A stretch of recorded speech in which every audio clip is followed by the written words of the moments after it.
வணக்கம். குமுதம் செய்திகளை வழங்குவதற்காக நான் சாராயிஷிகா. தொடர்ந்து இந்த நேரத்திற்கான தலைப்புச் செய்திகளை பார்க்கலாம்.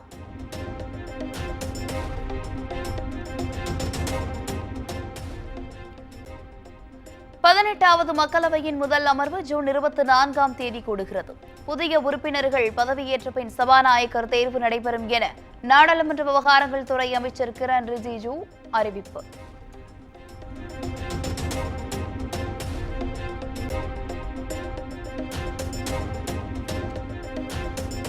மக்களின் ஆர்ப்பரிப்புக்கு மத்தியில் ஆந்திர முதலமைச்சராக 4வது முறையாக பதவியேற்றார் சந்திரபாபு நாயுடு. ஆளுநர் அப்துல் நசீர் பதவி பிரமாணம் செய்து வைத்தார். ఆంధ్రప్రదేశ్ రాష్ట్ర ముఖ్యమంత్రిగా నా పరిశీలనకు వచ్చిన లేదా నాకు తెలియవచ్చిన ఏ విషయాన్ని నా కర్తవ్యాలను సక్రమంగా నిర్వహించేందుకు అవసరమైన మేరకు తప్ప ప్రత్యక్షంగా కానీ పరోక్షంగా కానీ ఏ వ్యక్తికి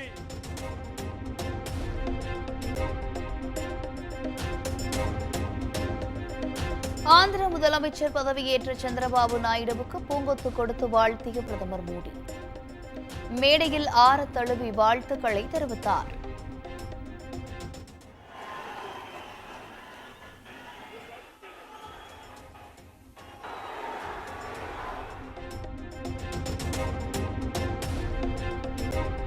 ஆந்திர அமைச்சராக பதவியேற்றுக் கொண்டார் ஜனசேனா கட்சித் தலைவர் பவன் கல்யாண்.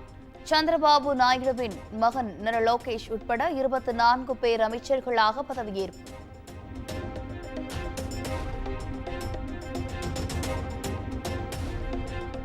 சந்திரபாபு நாயுடு பதவியேற்பு விழாவில் குடியரசு முன்னாள் துணைத் தலைவர் வெங்கையா நாயுடு, அமைச்சர்கள் அமித் ஷா, ஜே.பி. நட்டா உள்ளிட்டோர் பங்கேற்பு.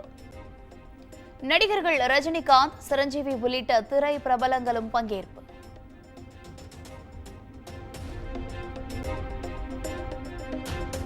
முதலமைச்சரின் மண்ணுயிர் காப்போம் திட்டம் தொடக்கம். விவசாயிகளின் பயன்பாட்டிற்காக குறைந்த வாடகையில் டிராக்டர் வசதியை முதலமைச்சர் மு.க. ஸ்டாலின் தொடங்கி வைத்தார்.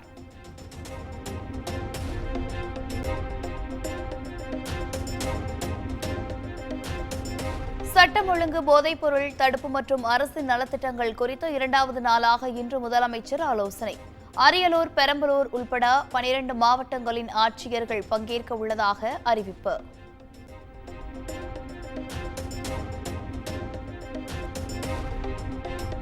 சபாநாயகர் அப்பாவு தலைமையில் இன்று அலுவல் ஆய்வுக்குழு கூட்டம். வருகின்ற 20ஆம் தேதி சட்டப்பேரவை கூட்டத்தொடர் தொடங்க உள்ள நிலையில் ஆலோசனை.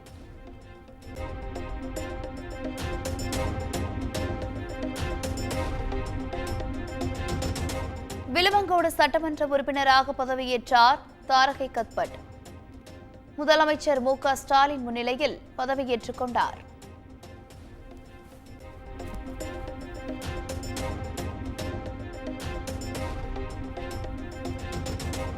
விக்கிரவாண்டி இடைத்தேர்தலில் பாமக நிலைப்பாடு ஓரிரு நாட்களில் தெரிவிப்போம். பாமக தலைவர் அன்புமணி ராமதாஸ் பேட்டி.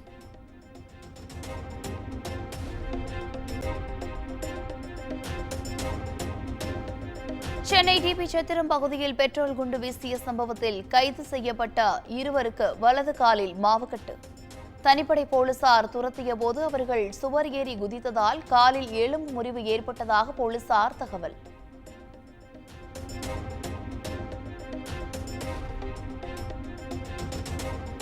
சவுக்கு சங்கரை குண்டர் சட்டத்தில் சிறையில் அடைத்த உத்தரவை எதிர்த்த வழக்கு ஒத்திவைப்பு. இடைக்கால நிவாரணம் கோரி சவுக்கு சங்கர் தாயாரின் மனுவை 8 வாரங்களில் பரிசீலிக்க சென்னை உயர்நீதிமன்றம் உத்தரவு.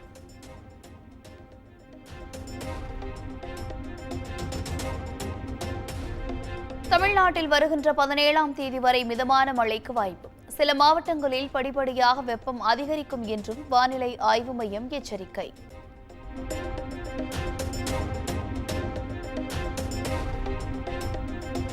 மேட்டூர் அணை வரலாற்றில் 61வது முறையாக ஜூன் 12இல் திறக்கப்படாத நிலை. இன்று காவிரி டெல்டா பாசனத்திற்கு நீர் திறப்பு இல்லை.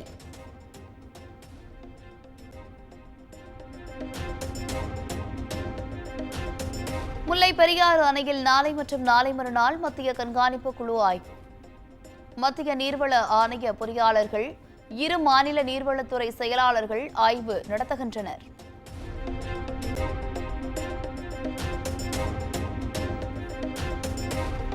குமரி மாவட்டம் திருப்பரப்பு அருவியில் சுற்றுலா பயணிகள் குளிக்க அனுமதி. நீர்வரத்து சீரான நிலையில் அனுமதி வழங்கியது வனத்துறை.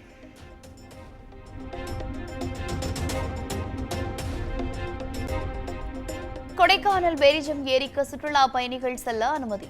வனத்துறை அறிவிப்பு.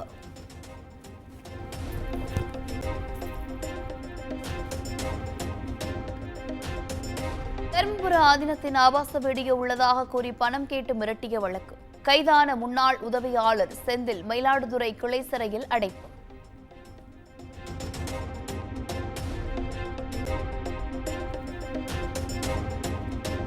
கள்ளக்குறிச்சி மாவட்டம் உளுந்தூர்பேட்டை வாரச்சந்தையில் ஆடுகள் விற்பனை அமோகம். பக்ரீத் பண்டிகையை முன்னிட்டு 8 கோடி ரூபாய்க்கு மேல் வர்த்தகம் நடைபெற்றதால் விவசாயிகள் மகிழ்ச்சி.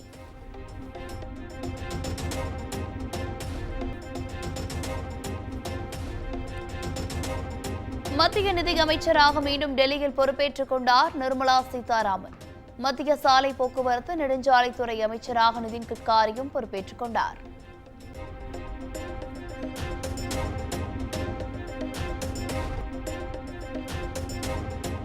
நாட்டின் ராணுவ தளபதியாக லெப்டினன்ட் ஜெனரல் உபேந்திர திவேதி நியமனம். ஜூன் 30ஆம் தேதி பொறுப்பேற்றுக் கொள்வார் என மத்திய அரசு அறிவிப்பு.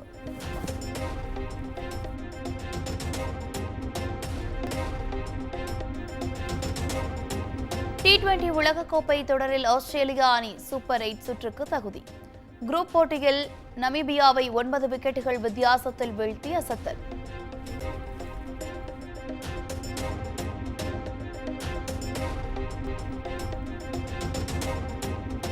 உலகக்கோப்பை கால்பந்து தகுதிச் சுற்று போட்டியில் கத்தார் அணியிடம் இந்திய அணி தோல்வி.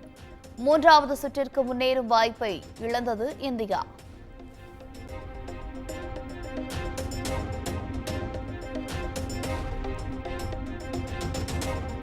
சென்னையில் ஆபரண தங்கத்தின் விலை சவரனுக்கு ரூபாய் 280 உயர்ந்தது.